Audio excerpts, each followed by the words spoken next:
Cela fait plus d'un siècle que les Français se battent pour la liberté de la presse, pour la liberté de réunion, pour la liberté d'association. Créer une association sportive, une association culturelle, une association de caractère spirituel, ça nous regarde. La parole aux assos. Bonjour à tous et à toutes, vous écoutez Quartier des Ondes, Aurélia au micro, accompagnée de Alan, bonjour. Bonjour. Alors ensemble, nous recevons sur le plateau, entre autres, une habituée de la radio, arrivée tout droit du Québec il y a plus d'1 an maintenant, je crois. Elle monte un projet un peu fou au Petit Blonneur. Eva, bonjour. Bonjour. Tu es avec Claire, évidemment, bonjour. Bonjour. Qui est la coordinatrice du Petit Blonneur, et Déborah, bonjour. Bonjour. Qui a mobilisé les bénévoles pour ce projet. Merci d'être avec nous. Donc, dans le quartier du Blonne, il n'y a pas de lieu de restauration. On se retrouve souvent en manque de choix. Et on a de la chance, il y a moins d'une semaine, le Petit Blonneur, situé dans le quartier du Blonne, en sandwich entre la boulangerie et Brésicop, débute une expérimentation avec l'école vert, une cantine solidaire. Donc jusqu'au 27 mai, le Petit Blonneur se transforme. Beaucoup de choses à dire. Ça fait plus d'1 an, je crois, que vous, peut-être même plus, que vous bossez sur ce projet un peu fou. Alors, est-ce que c'était dur de choisir le premier repas que vous alliez proposer pour l'ouverture ? Pas du tout. C'était vraiment peut-être le cadet de nos soucis, je pense, le premier repas de l'ouverture. Ça s'est super bien passé. Et puis il y a Fanny, parce qu'il y a une autre équipe, hein, il y a plein de monde encore qui ne sont pas avec nous à la radio, mais il y a notre chef de cuisine, Fanny. Elle nous a proposé un menu et puis voilà, c'est parti, quoi. Vous avez goûté ? Il y a eu des petits tests ? Même pas. Par contre, on l'a envoyé à des partenaires de quartier, notamment des partenaires santé, etc. et Langophonie aussi, pour regarder si les intitulés parlaient aux gens. S'il y avait des choses à préciser, notamment il y avait des termes achar, ramen, tortilla, rougail. Enchilada. Ouais. Même si on nous avait dit, puisqu'on a fait passer un questionnaire là, les derniers 6 mois avec le Petit Blonneur, que c'était important pour le quartier d'avoir des recettes qui représentent la diversité culinaire du Blône. 2, que ce soit simple et rapide, pas intimidant et qu'on reconnaisse les aliments et que ça puisse être servi rapidement. C'était ça les critères. Donc c'est là sur la base de ça qu'on a briefé Fanny, mais après on a envoyé les intitulés quand même aux gens pour voir si ça leur parlait. Il y a du végétarien, du pas végétarien. Ouais. Alors en fait, il y a une entrée, en plat, il y a un végé et un carnet et un dessert. Et c'était quoi ce premier menu d'ouverture du coup ? Vous êtes arrivé avec quoi ? On fait semblant de pas savoir parce qu'on y était. T'exagères, Alan. Je l'ai ramené exprès parce que j'avais peur que vous me posiez des questions. Donc, nous avions... Ah, c'était le vendredi. Ouais. C'est pas le bon. En fait, on l'a servi encore tellement en de tête. personnes, on a parlé avec tellement de gens que... C'était du poulet. Bah Mais oui, on oui, sait, puisqu'il y a eu Colombo, rupture ouais. de poulet. Poulet Colombo ou hachis parmentier. Parmentier de légumes. Parmentier de légumes. Ouais. Délicieux. Et je crois qu'en dessert... Rillettes de morue, Crémeux citron. julienne de légumes. Et Rocher coco. Rocher coco. Ah oui. Rocher coco. On dirait le début d'une chanson. Ouais, les gens sont devenus dingues avec ce dessert. Ouais, c'est vrai que c'était absolument délicieux. Et du thon ou quelque chose comme ça en entrée. C'est de la morue. Des Morue, rillettes. julienne de Rillettes. légumes. Ça donne faim. Oui. Bon, une vraie réussite puisque vous étiez complet. D'ailleurs, Eva, tu as fait un petit discours. Tous les jours. Tous les jours Tous les Ah oui, jours donc complets, tous les jours un discours. Tous les jours un discours. Tant qu'on est complet, il y a un discours. En tout cas, c'est l'occasion de parler directement aux gens, donc oui, tous les jours un discours. Donc il y a quelque chose d'assez incroyable dans la cantine solidaire, c'est que donc on choisit le montant de sa note pour une entrée, plat, dessert, on l'a dit. Donc on peut payer 3,80 €, 8 € ou 15 €. Quelles sont pour l'instant les tendances ? Comment vous avez sélectionné ces 3 prix ? J'imagine vous avez étudié ces 3 prix. À quoi ça correspond ? Alors, on n'a pas étudié tout seul ces 3 prix. On s'est inspiré déjà un premier temps d'un projet qui existe à Montréal avec le Centre Paul Roulant. Et puis après, on a rezoomé dans notre petite Bretagne qu'on aime bien. Et on est allé vers Nantes. Ça fait une quinzaine d'années à peu près que Océan existe. Et eux pratiquent une tarification solidaire. Donc, on est allé les voir en équipe. On a discuté beaucoup avec eux. Et en fait, c'est quasiment les mêmes prix à quelques petits centimes près.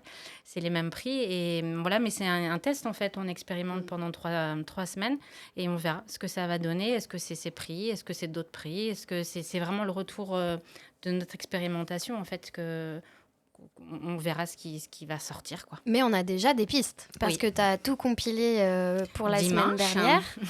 Et en fait, Océan nous avait dit que sur les 3 tarifs pratiqués, ils étaient plutôt autour de 40% le tarif 1, 40% le tarif 2, et seulement 20% de tarifs autour de 15 €. Et nous, on s'est dit qu'avec les travailleurs-travailleuses qu'il y avait dans le quartier, on pouvait peut-être tabler sur du 50-50. C'est-à-dire 50% de gens qui payent 15 € et 50% des gens qui payent en dessous de 15. Et c'est effectivement à peu près ce qui se passe pour le moment au bout d'une semaine. Alors, on ne peut pas en tirer des conclusions extrêmement figées. Mais en tout cas, c'est chouette. Et ce que tu nous disais, Claire-Agnès aussi, c'est que les personnes qui payent 3,80 aiment bien rajouter un petit 2 € en plus. Les personnes qui payent 8 aiment bien rajouter aussi un petit don en plus. Ouais, donc vous avez finalement encore d'autres prix. En fait, c'est ça ce qu'on veut tester pour l'expérimentation. C'est-à-dire que le premier prix, c'est 3,80. Les gens me disent, moi, je ne peux pas mettre 8, c'est trop pour moi. Ou je suis venue avec mes enfants et d'un coup, ça fait beaucoup. Donc, je reste à 3,80. Mais par contre, ils arrondissent ou ils disent, je vous donne un billet de 5, vous gardez le billet. Voilà. Donc, on sépare bien tout ça, entre le don et tout ça. Mais ça ne doit pas être facile pour les comptes. On suit bien, mais c'est important de se dire, effectivement, je n'ai pas les moyens de mettre 8 € ou 15 €, mais moi aussi, je veux participer à la solidarité, moi aussi, je veux aider que le projet se réalise.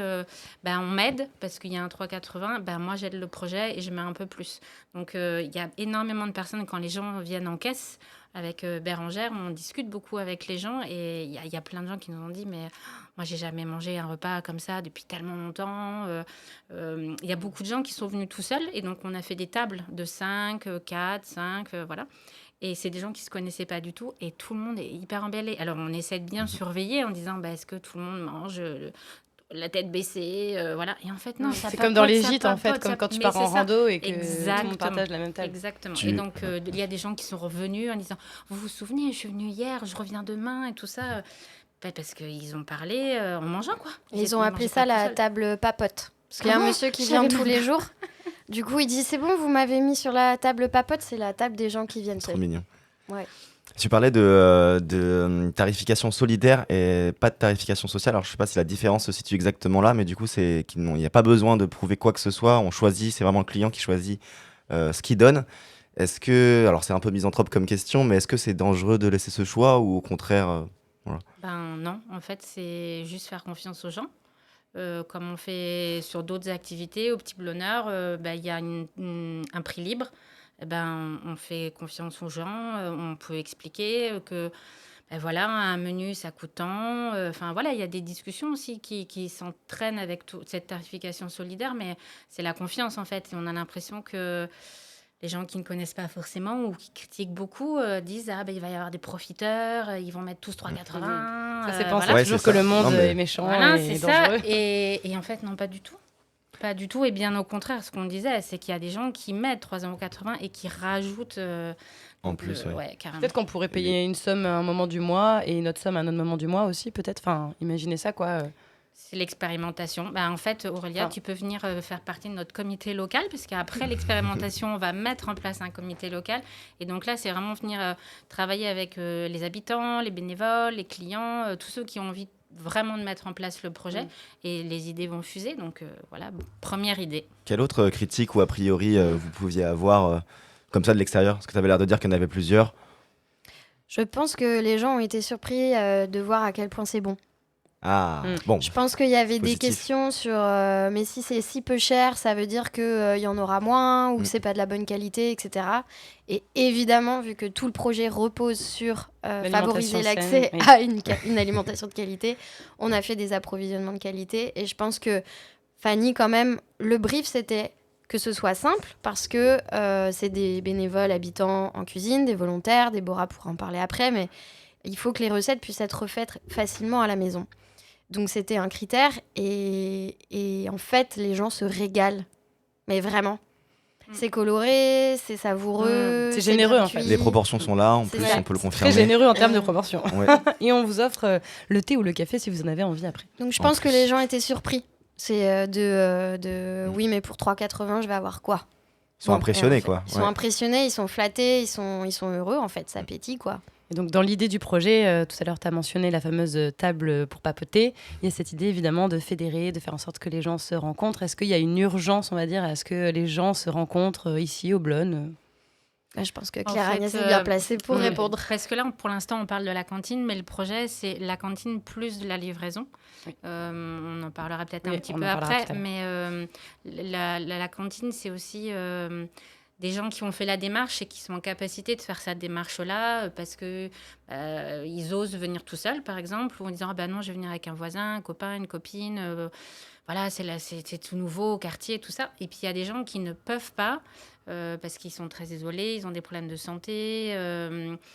Pour plein de raisons, en fait. Et c'est ces personnes-là aussi qu'il faut absolument aller toucher parce que c'est vraiment le projet global, en fait. C'est aller chercher ces personnes qui ne peuvent pas, et j'allais dire peut-être qui ne veulent pas, mais parce qu'il y a plein de problématiques, en fait, qui ne peuvent pas se déplacer, en fait. Mais parmi les bénévoles, on a aussi des personnes qui sont venues nous voir après leur créneau. Je pense à... On peut pas les nommer, je sais pas. Benjamin, qui m'a dit... Soyons fous, Benji. Non, mais il y en a plusieurs qui sont revenus nous voir après pour nous dire à quel point c'était important pour eux, qui ne pensaient pas vivre une journée comme ça, qui ne pensaient pas rencontrer des gens comme ça, qui ne pensaient pas se sentir aussi bien, aussi à l'aise, qu'ils espéraient que le projet puisse continuer parce que la vie n'avait pas été forcément très facile avec eux et qu'enfin, ils trouvaient un endroit où ils étaient bien accueillis, où on prenait le temps d'expliquer, où on prenait le temps de discuter. Et en fait, on a souvent été surpris parce que effectivement, on est très très occupés, nous, l'équipe là. Mais parfois, on se retourne 1 heure après, ils sont encore là à discuter sur la terrasse. On fait mais tu crois que c'est ok là, la petite avec des grands décalages d'âge ou de situation ou de provenance ou de milieu, etc. Et on est mais ils papotent depuis combien de temps là? Mais c'est génial. Et il y a même, ça me fait penser, il y a un bénévole c'est une personne qui est venue accompagnée de son ami. Et son ami, est venu manger en disant ah oui, tiens, pourquoi pas. Donc, il s'est levé le matin en disant qu'il allait manger dans une cantine qu'il ne connaissait pas. Et puis, en fait, ils sont restés papoter. Et en fait, ils ont discuté avec Déborah. Elle leur a dit ah, mais vous savez, il y a encore de la place pour la livraison ce soir. Vous ne voulez pas être bénévole? Puis, il s'est dit bah ouais, je suis là, allez, go, pourquoi pas. Et en fait, il a livré. Et j'ai livré avec lui. C'était super agréable. Il a raconté plein de choses. C'était sa première expérience. Ouais, c'est ça, sa première expérience de bénévole. Donc, vous aussi, vous avez une souplesse sur ça, quoi, sur le fait de pouvoir être bénévole, entre guillemets, au dernier moment, de pouvoir s'investir dans le projet. Ça dépend des créneaux, mais oui, c'est possible. Ouais. Et pour rebondir, pour répondre plus justement à ta question qui était est-ce qu'il y a une urgence à se rassembler, à se rencontrer au Blon? Ben oui. En fait, ce qui ressortait le plus du diagnostic de territoire qu'on a fait avant de lancer le projet, et puis bien sûr qu'on a pu s'appuyer sur les expériences du Petit Blonneur et des Cols Verts, mais aussi d'autres partenaires et d'autres habitants directement, et puis aussi les retours des études de ville, etc. Il manque un lieu rassembleur, fédérateur dans le quartier. Il n'y a pas de lieu en dehors des centres sociaux où se rencontrer dans le quartier. Oui, et tu disais tout à l'heure le fait que tout le monde, des personnes très différentes puissent discuter ensemble, c'est vrai que on peut aussi. Est-ce que c'est important aussi de créer un lieu où tout le monde est bienvenu et qui n'est pas genre exclusif, stigmatisant, à la précarité ou des choses comme ça? Oui, c'est hyper important. Et c'est ça, en fait, c'est ça le moteur du projet, c'est que ce soit attractif pour tout le monde, quoi. Pour tout le monde, pas de différenciation, pas de stigmatisation en fonction des revenus ou des provenances. Est-ce qu'à ce sujet, justement, le paiement se fait de manière discrète? Parce que, bon, là, c'est encore une question un peu misanthrope. Hein. Sous la table. Ouais, voilà. Non, mais c'est vrai qu'on peut avoir cette image encore si on pense négativement. Je sais pas, d'une personne qui va crier haut et fort, qui met 15 € et l'autre personne qui va se cacher plus. C'est peut avoir des peurs qu'on peut avoir, ce qui n'a pas été le cas vu qu'on a eu l'expérience. Mais... Alors, personne n'a crié haut et fort qui met 15 €. Moi, je dis. Je veux qu'on m'entende. Je peux même vous dire qu'il y a des personnes qui ne sont pas venues manger et qui ont mis 15 € de soutien au projet. Et en fait, c'est aussi ça l'expérimentation, c'est qu'on se rend compte que peut-être il y a des personnes qui ne pourraient pas payer plus que 3,80 € et qui ne viennent pas. Donc c'est peut-être ces personnes qu'il faudra aller chercher quand on aura un vrai lieu, un grand lieu, tout ça. Donc, mais quand les personnes ont payé 3,80 €, elles ont été très très libre, ça a été très ouvert. Elles avaient préparé leur monnaie ou certains ont payé en carte.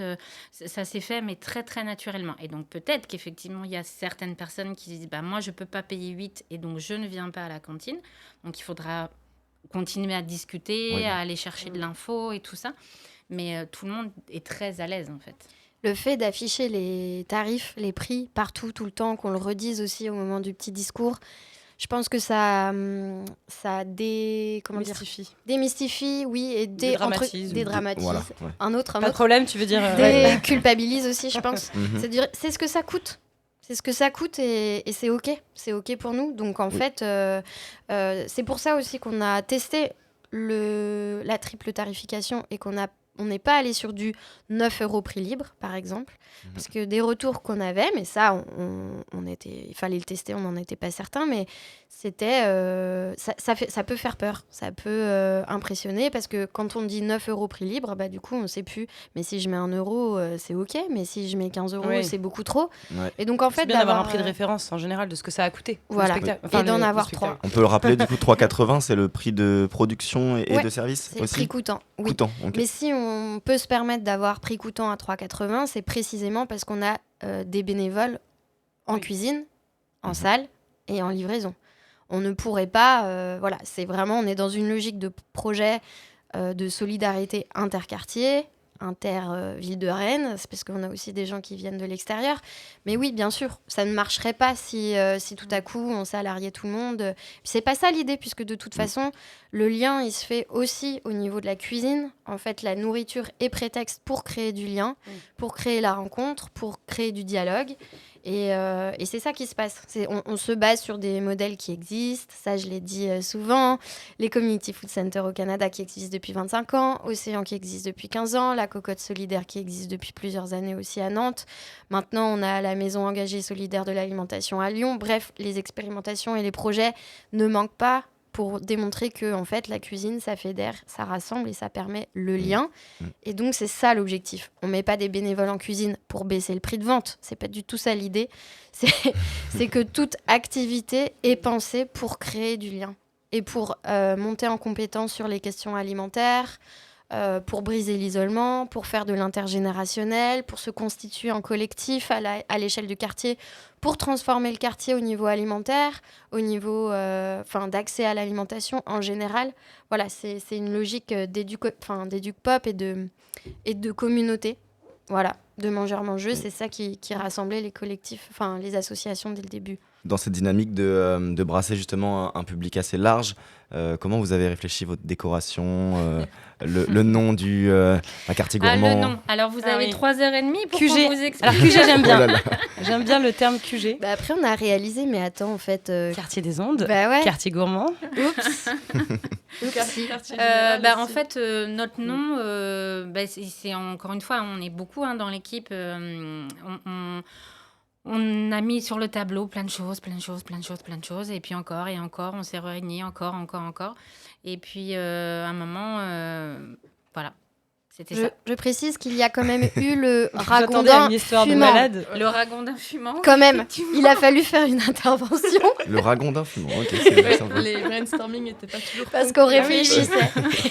Qu'est-ce qui représente le Blône? Qu'est-ce qui représente le groupe? Un ragondin fumant, bien sûr. Ah bah tu pourras nous présenter les 10 noms les plus originaux pour la prochaine émission de Au Petit Bonheur.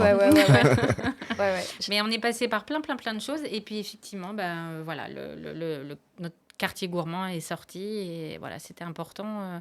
Ça, c'est le quartier, mais c'est pas forcément... quartier Blône, en fait, c'est le quartier de la ville, quartier au-delà, voilà, c'est notre QG. En partant du principe que peut-être qu'un super nom ressortirait aussi de l'expérimentation. Oui.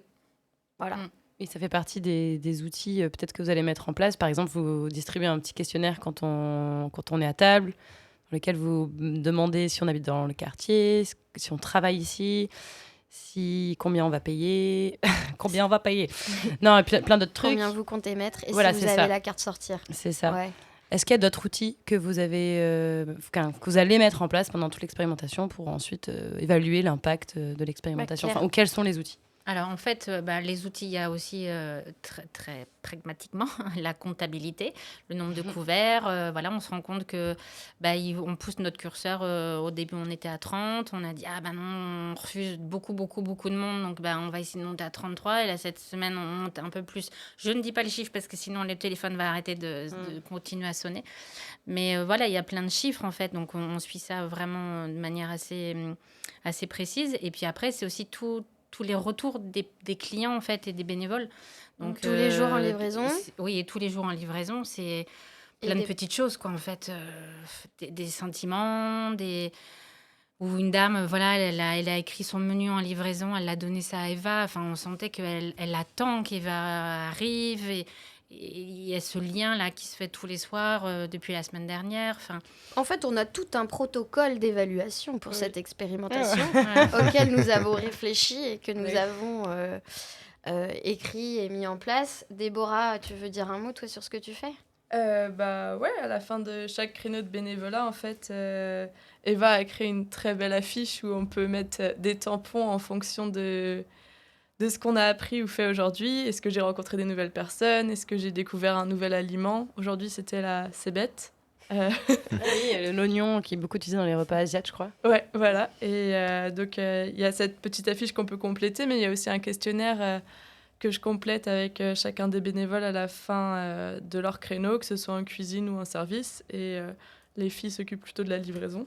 Ouais, en fait, pour résumer, on voulait tester l'offre de service, donc cantine, livraison, tout ça, le menu, etc. Deux, la capacité d'engagement du projet. Est-ce qu'il a vraiment la capacité à attirer des volontaires de partout, du Blône, et est-ce que les gens auraient envie de revenir et comment ils ont trouvé leur expérience? Tester la tarification sociale, ça on l'a dit. Et puis dernier outil, mais on l'a évoqué déjà, c'est la création du comité local. Donc en fait, le 27 mai, c'est le goûter de clôture, la fête des voisins. Et là, on espère bien parler avec tout le monde. On va revoir les bénévoles aussi. On va les inviter, on va se faire une rencontre. On va faire une rencontre aussi avec les personnes livrées. On va faire une rencontre avec le comité santé. Bref, tout ça, c'est bien suivi. Et en fait, même dans les indicateurs, on note le nombre de refus. Ça se paraît étrange, hein, mais voilà, on note le nombre de personnes qui ont téléphoné et à qui pour on n'a montrer pas le besoin. pu... voilà, exactement. Merci Valia. Mais justement, comment ça se finance un tel projet qui rémunère bien les agriculteurs, qui propose une alimentation saine, locale, qui se rend accessible aux clients? Ça se finance de 3 façons. Non, c'est toujours pareil, modèle de financement hybride. Donc évidemment, la société civile met la main à la poche. Donc c'est nos fameux clients qui participent à hauteur de leurs moyens ou en donnant de leur temps aussi, donc en cuisinant, en livrant les repas, etc. Donc voilà, on a une implication des citoyens, citoyennes. Deuxièmement, subvention publique. On compte sur un soutien des collectivités. Quand on regarde ce qui se passe du côté d'Océan, depuis 15 ans, ils ont un local qui est mis à disposition par la ville de Saint-Herblain et une subvention d'environ 45 000 par an pour compléter le manque à gagner. Alors ça peut paraître beaucoup et à la fois sur un budget de 350 000 euros par an, ça ne représente pas grand-chose et surtout... ils ont bien admis, ou en tout cas, ils ont la vision politique que investir en amont évite beaucoup de problématiques en aval, que ce soit au niveau de la santé, de l'isolement, de la santé mentale aussi. Quand je dis santé, c'est santé, maladies alimentaires, insécurité alimentaire, etc. Et donc voilà, en réalité, voilà, et dons privés, fondations, etc. Donc c'est un modèle qui est mixte Et qui fonctionne. et qui fonctionne, on le sait, par ailleurs. D'autres exemples le montrent. Voilà. Et la seconde étape, on disait il y a plusieurs besoins qui sont révélés, notamment le fait qu'il y aurait besoin d'une cantine plus grande encore et que ça dure plus longtemps. Oui. Faites-nous rêver, nous on est là, on habite, on travaille dans le quartier, donc on aimerait bien se dire que cette expérimentation va durer plus longtemps.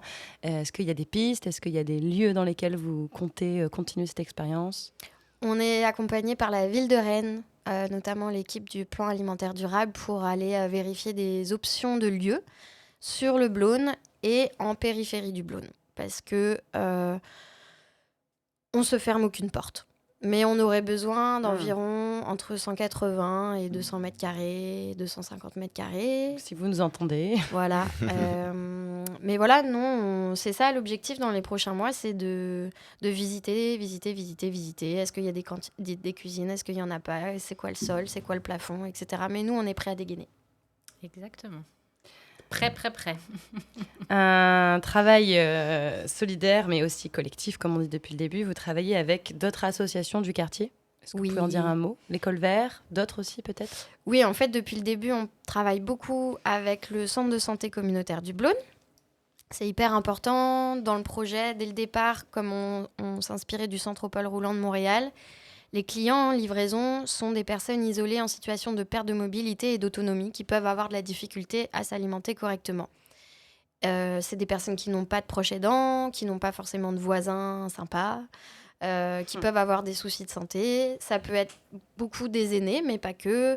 Des personnes en fin de grossesse, en retour de maternité, des personnes qui se sont blessées, qui ont une convalescence temporaire, etc. Mais parfois, c'est des services aussi jusqu'en fin de vie. Bref, on ne se sentait pas légitime, nous, de tracer la ligne entre des personnes qui seraient en perte d'autonomie et celles qui ne le seraient pas. Donc, dès le début, on en a parlé au centre de santé communautaire, qui est venu avec nous à Montréal voir les organismes en question dont on s'inspirait. Et on a aussi invité Cœur Résistant, avec qui le Petit Blonneur fait des distributions alimentaires depuis un moment déjà, tous les mardis et les mercredis. En dehors de ça, on a mobilisé aussi, se sont mobilisés le CEDAS, le CCAS, Carrefour 18 Tiblone, les 2 centres sociaux du quartier, ainsi que Réseau Louis Guillou, pour réfléchir en fait aux critères d'éligibilité des personnes en livraison et même pour réfléchir plus globalement aux besoins, pertinence du projet. Voilà. On a beaucoup de questions et on n'a plus trop de temps. J'aimerais bien faire un focus directement sur la livraison, parce qu'on en parle beaucoup depuis tout à l'heure et c'est vrai qu'on n'a pas vraiment évoqué. Eh bien oui, il paraît que au tout départ, c'était un petit peu compliqué. Je pense que la difficulté, c'est d'aller les chercher, les personnes isolées. Comment vous faites pour les trouver quelque part? Je viens de le C'est dire. grâce aux partenaires, c'est ça? Ça y est, on vient de le dire. Ouais, en fait, ils nous ont envoyé des noms. Les médecins, infirmières. Ils nous ont envoyé des noms. Allez, donc ça y est, maintenant, vous êtes remplis, vous êtes bien. Ils nous ont référé des personnes. Effectivement, je sais pourquoi tu poses cette question. C'est parce qu'on a fait un appel le jour de l'ouverture en disant qu'il restait des places en livraison. Oui, ça se complète. En fait, du coup, on fait des allers-retours avec les partenaires et notamment le centre de santé communautaire qui nous ont dit « Ah, c'est normal, cette personne... elle dort l'après-midi. Ah, c'est normal, cette personne est sourde. Donc, en fait, il faut toquer plus fort. » Enfin, voilà, il y avait des trucs comme ça, nous, qu'on ne savait pas nécessairement, mais en faisant des allers-retours avec eux, on a réussi à les joindre finalement. Et puis, en fait, sur les routes, par exemple, on a 2 routes. Sur ma route, là, on a été livré à des personnes et puis on est allé un peu plus loin, voir un monsieur qui ne répondait pas à Eva. Et bon, bref, je vous raconte pas toute l'histoire, mais on est rentré chez lui, on l'a vu et en fait, on a discuté avec ce monsieur et a dit « Ah, mais en fait, moi, effectivement, je me souviens bien que le centre de santé m'en a parlé. » Et pour lui, voilà, c'était quelque chose d'un peu d'irréel. Et quand j'ai dit, si vous voulez, la semaine prochaine, on commande. Donc, j'avais tout le menu, on a commandé avec lui. Et voilà, demain, on lui livre le premier repas, en fait. Et le repas qui est livré, c'est pareil, il y a tarification... Entrée, plat, dessert. Pareil. C'est pareil, on choisit le prix qu'on paye. Okay. Ouais. Vous livrez comment? Alors, en chariot ou en sac, comme à Montréal. Oh. Donc, ça dépend du nombre de plats. Parce qu'en fait, on a des plats emboîte le plat. Donc, ça permet aussi de travailler et de faire moins de déchets. Donc, ça dépend du nombre de plats. Donc, soit en chariot, soit avec les sacs. C'est des Tupperware en verre, pour ceux qui ne connaîtraient pas. En boîte et un jour en vélo. Là, on livre au Blône, donc on peut faire une tournée à pied en moins d'1 heure. Et normalement, c'est des bénévoles qui assurent l'activité de livraison de repas. En fait, ça se fait en binôme. Et donc, on a un peu du mal à mobiliser les habitants sur cette activité-là. Pourtant, c'est plutôt sympa parce que tu peux rencontrer ton voisin, soit en livraison, soit en tant que bénévole. Ça s'effectue à pied. Tu lui offres...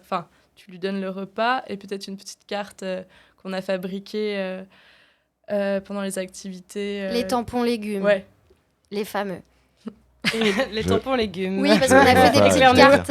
On a fait des petites cartes au jardin avec des légumes en sérigraphie. Tu te trempes dans la peinture et Ah, mais ça fait des c'est les super petites cartes qu'on tampons. voyait à Voilà, et l'intérieur, en fait, là. Ouais. tous les jours, les bénévoles écrivent un petit mot et tous les jours, ces petites cartes sont remises en même temps que les repas, du genre je vous souhaite de vous régaler, c'est moi qui ai fait les rillettes, signé Michel Michel. Quoi. C'est Et génial, pour c'est la, une super idée, pour ça. la livraison, on peut choisir son binôme ou pas? Non, C'est la surprise.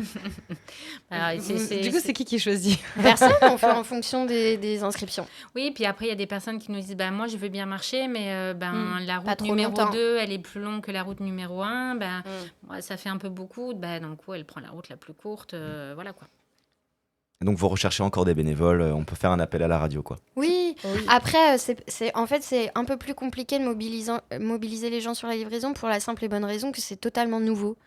Que personne fait ça d'habitude, à faire du porte-à-porte, aller dans les immeubles du Blône. Oui, c'est intimidant. Voilà, et donc, mais par contre, en fait, au Québec, ça s'appelle des popotes roulantes.